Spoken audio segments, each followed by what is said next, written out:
I grew up in California and I grew up on the Central Coast, and some of the places within the National Forest,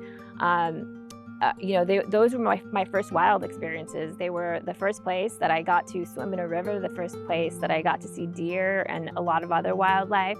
And they were also a place for gathering where our family came together. We had a pretty large family, and so during the summer we would go camping, and this was our way to connect, not only with each other, but to connect with nature and establish strong relationships as a family. And then it was also a huge learning experience for us as a kid. All the senses are activated. There are so many benefits to going there as a kid. So for me, it's very personal. I want to see these places protected. I want other people to have an opportunity to go there as well, and for wildlife habitat to be there for future generations.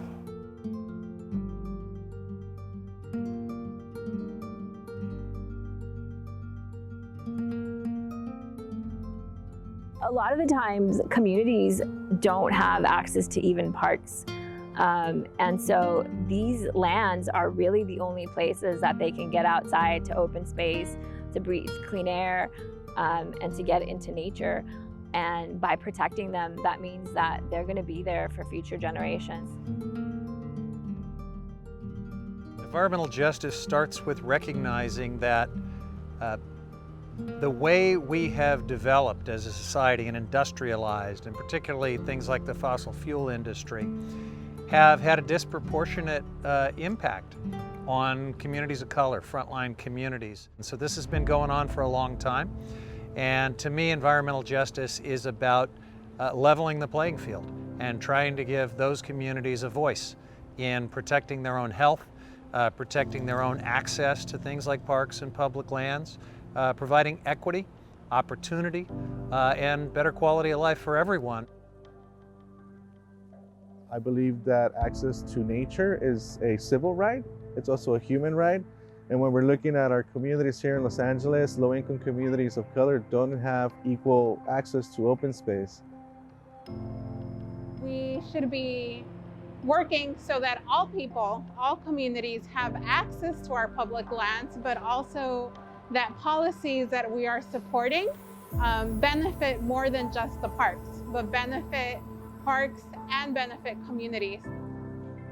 So increasingly, public lands are America's backyards.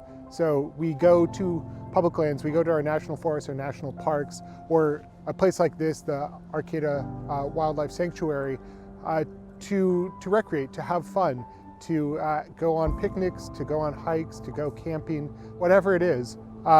These are our backyards now. As America increasingly becomes a more urban country, it's important that we preserve these public spaces so that we have somewhere to go and have fun and be free. And especially now in COVID, I think that we recognize the value of these lands even more.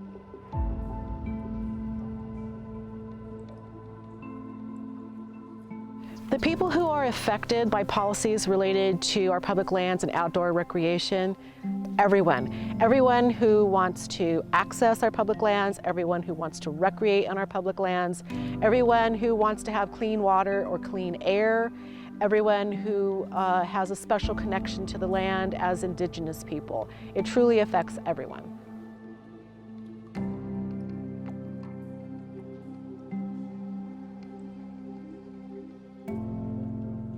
I didn't know about our public lands, our open spaces. I mean, I knew that they were there. I didn't know the difference between a Forest Service and the Park Service. And all it really took was taking me out to the mountains. I had so many questions, and I just have, since then, I know how much I have grown. And I know that that might not have been possible had somebody not taken me to the mountains. My definition of policy is when the community advocates for things that matter to them. And that could be either solutions or looking for ways to improve the community or to solve problems in, whether that's at a local, regional, or at a national level. My definition of policy is a form of community agreement.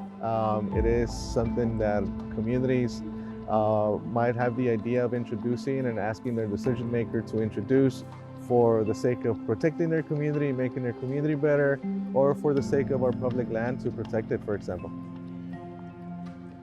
But specifically, Latinx communities are getting impacted more than other communities out there when it comes to air quality and environmental justice issues. So the Public Lands Act would give us a national recreation here in the San Gabriel Mountains, which would give Latinx communities more access and the ability to enjoy these open spaces and the healthy air that comes from it, and also just all the health benefits that enjoying public lands brings.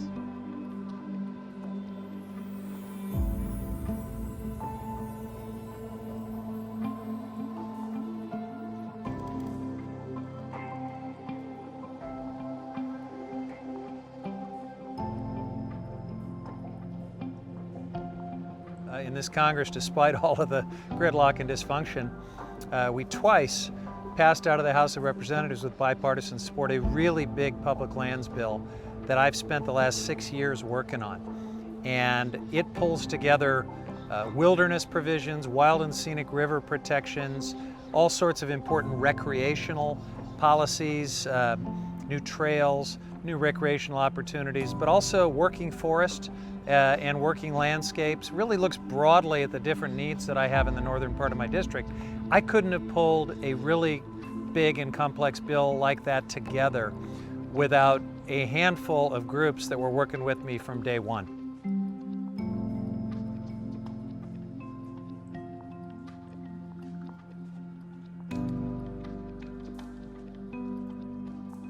It's one of the largest public lands bills in the history of California. It's set to protect more than 1 million acres across Northern California, the Central Coast, and Southern California through the creation of the National Recreation Area in the San Gabriels.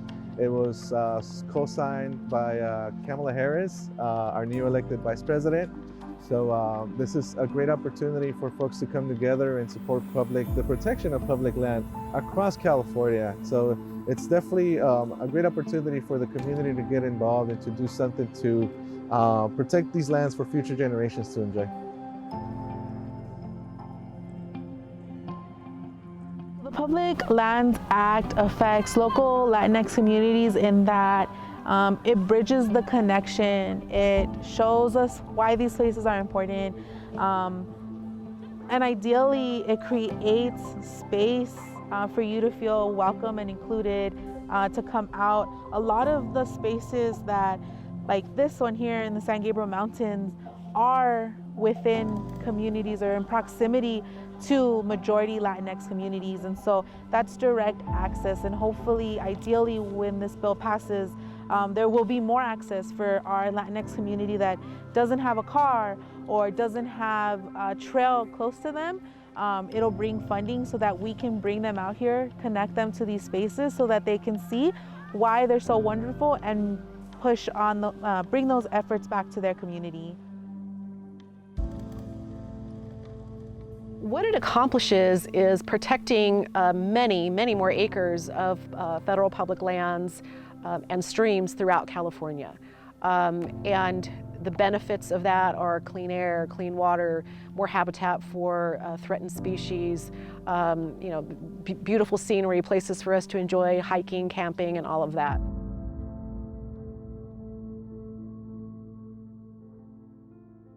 The Public Lands Act is an acronym. The word public is an acronym, and it stands for Protecting Unique and Beautiful Landscapes by Investing in California Lands Act. And that was introduced by Senator Kamala Harris, who is now going to be our Vice President.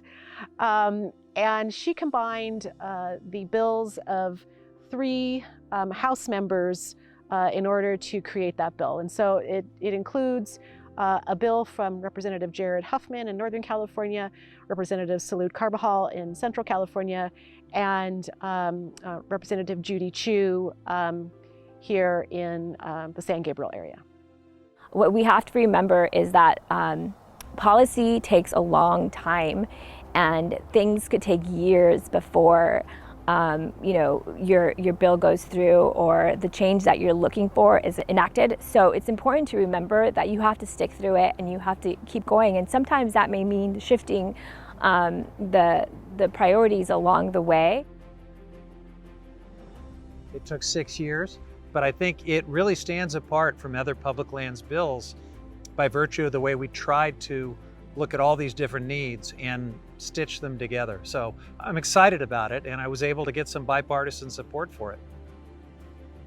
Right now we're almost at the finish line when it comes to the Public Lands Act and what we need to do, what needs to happen in order for this to become law. Essentially, we needed to pass both the House, the Senate, and then be signed into law. We did get a companion bill that was passed in the House, and this is the bill that was going to get passed through the Senate. With the current changes in administration, we do have to reevaluate how that will look, but we are incredibly excited to know that there will be movement coming up with this bill. It passed Congress with full support from both Democrats and Republicans. We have support from Senate. We're still hopeful that there is, a chance that it could pass.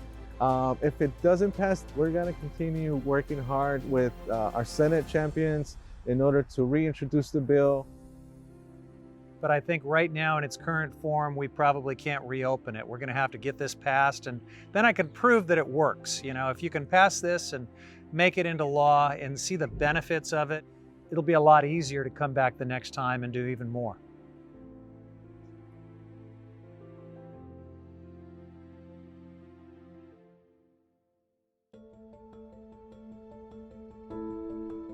Many of these places have some level of protections now, but it's basically us preparing for future generations and making sure that our landscapes, our access to the outdoors, some of our quality of life in some of these areas is protected for generations ahead.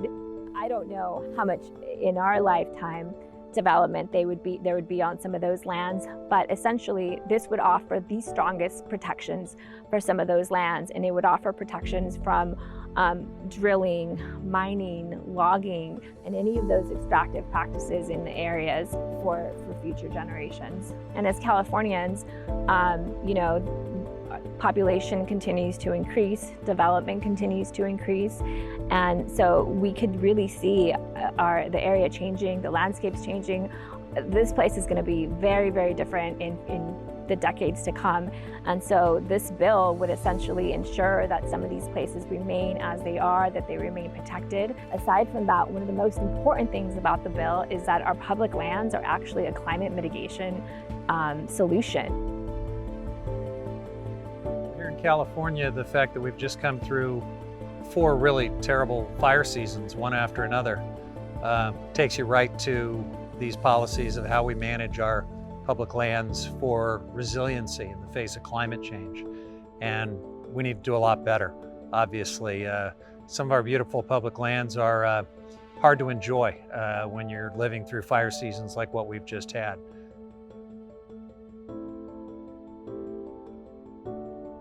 So this is a great opportunity for folks to come together and support the protection of public land across California. So it's definitely a great opportunity for the community to get involved and to do something to protect these lands for future generations to enjoy.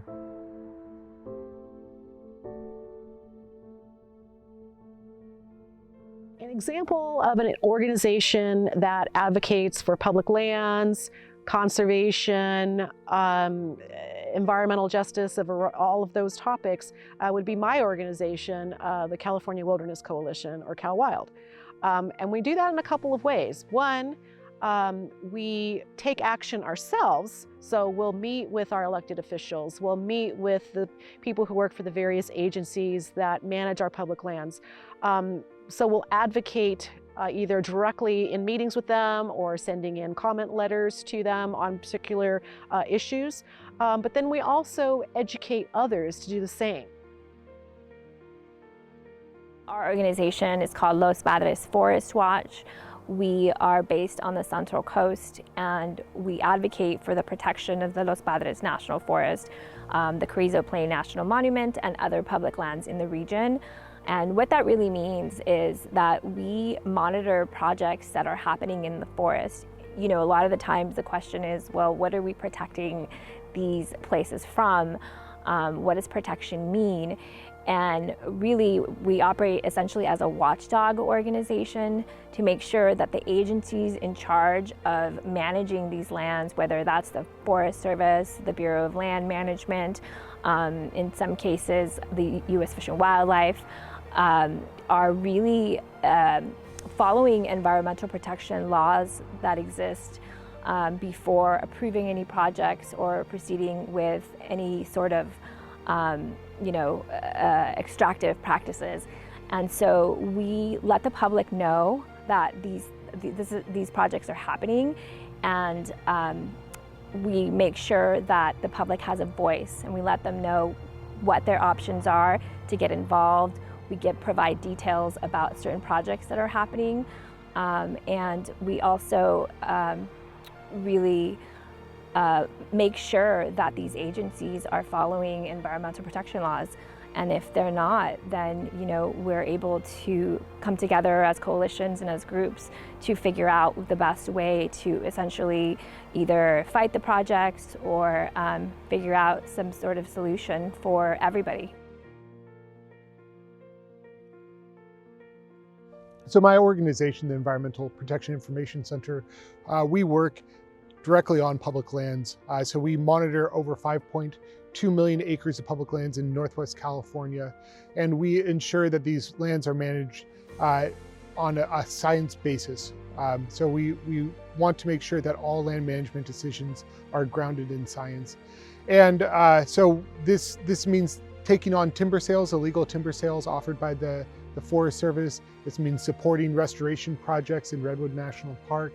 It means trying to get more access and outdoor recreation opportunities for people to improve our trail system in Northwest California.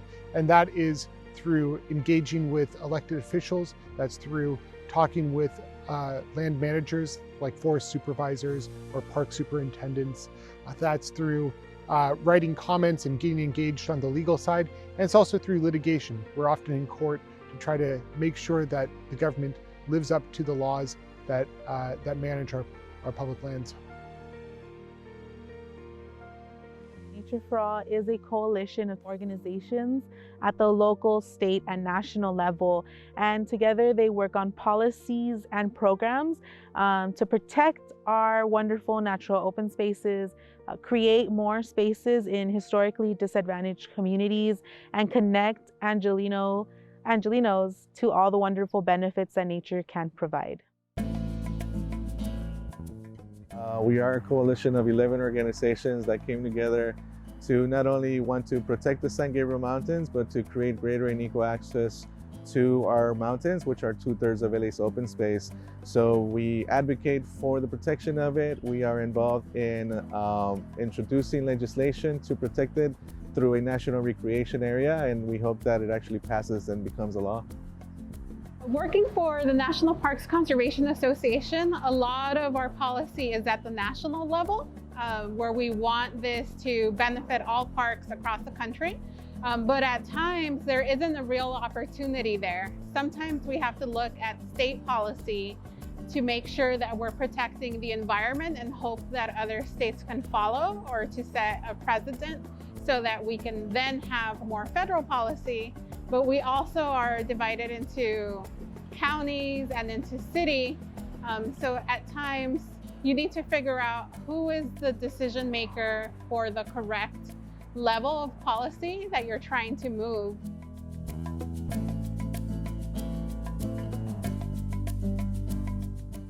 It's just important to keep in mind that when we are talking about conservation and when we are talking about protecting public lands, that we are keeping in mind who are we protecting these places for, right? And that when we talk about this as a social justice issue, an environmental justice issue, that we're also incorporating that into the policy and planning for that, and making sure that all communities are going to have access to these places. And we want to make sure that everybody has access to these areas, especially people who traditionally don't have access to green space, they don't have access to nature, to the outdoors, to parks.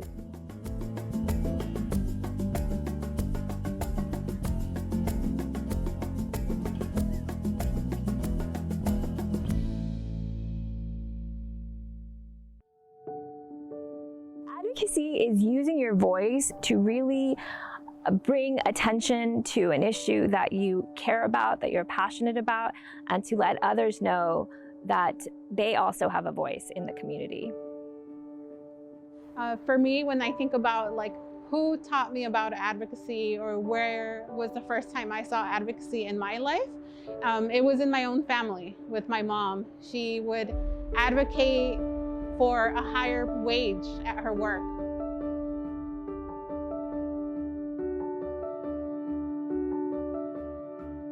It takes many forms, and I don't think one form over the other is better because they complement each other. So I definitely appreciate people who use art or creativity, everything from people who peacefully take to the streets to people who really understand the nitty-gritty and the multiple layers of how to move policy through our government system.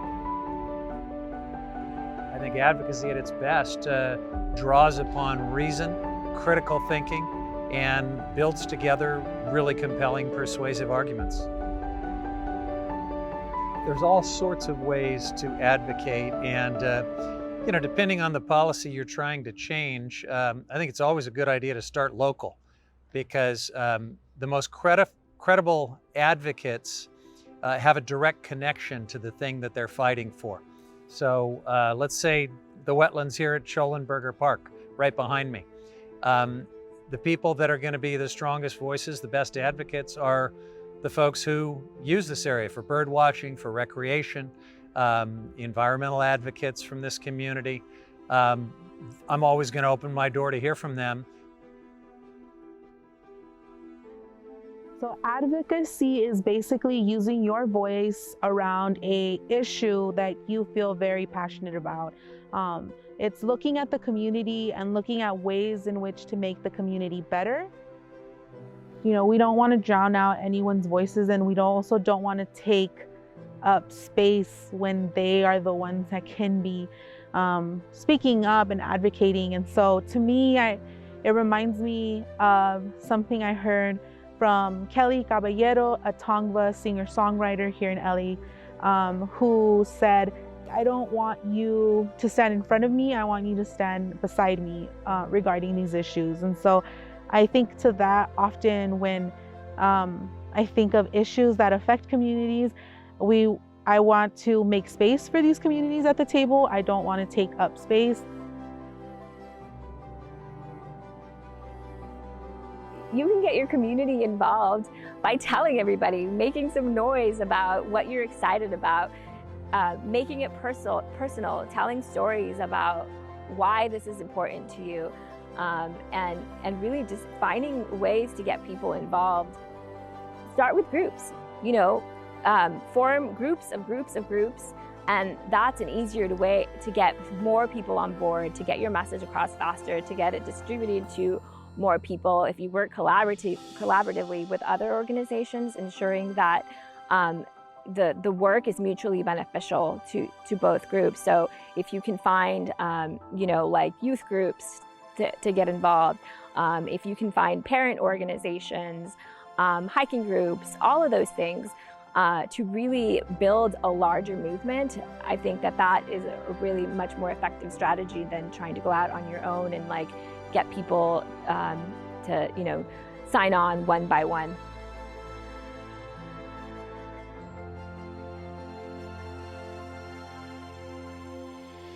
Now, there's lots of ways a person can advocate or support a policy. First and foremost, it's about learning about these issues, educating your friends and families, working and organizing, volunteering with organizations that work around these issues, and just bringing it up to your friends and families and getting support, letting people know that this is something that's important to you, and sharing that with other people. Advocacy is expressing your opinion about something in public. And that could be that you support something, that could be that you oppose something. Oftentimes there's already a community of people who are engaged, and so it's getting hooked up with those folks. So it could be a group that promotes outdoor recreation like Latino Outdoors. They're a great place to go on a sponsored hike and meet other people who are passionate about outdoor recreation and creating a just and equitable public space for recreation.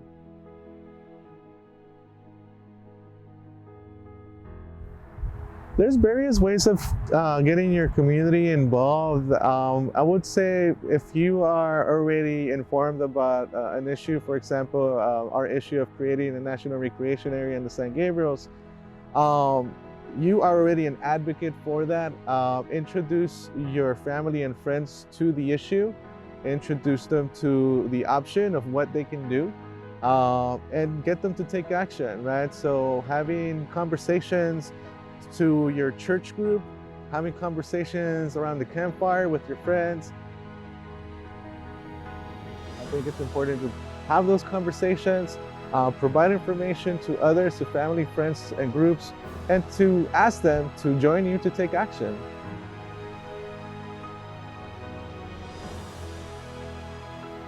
There's various ways that a person could advocate or support policy. I think it could be as small as signing a petition online, also educating yourself on those issues, looking at organizations that are pushing for better policy or doing that community work to educate others, and taking actions, spending some time and volunteering with these organizations.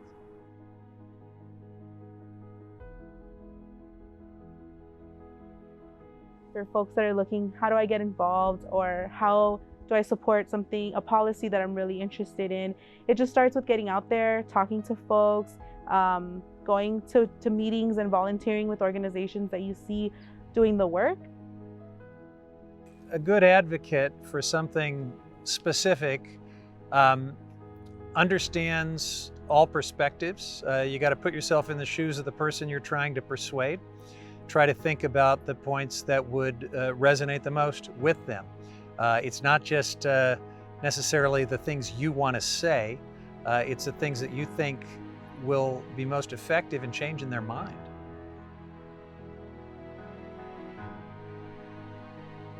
I think it starts with reminding members of the community that their voice matters, that if they get involved, it's going to make a difference. There's so much fatalism and disaffection, people tuning out because they think that their individual voice won't make a difference. And so it's really about inspiring confidence that either standing alone or especially banding together with other people, because there's strength in numbers, that you really can make a difference. And once people discover that, then they tend to keep doing it.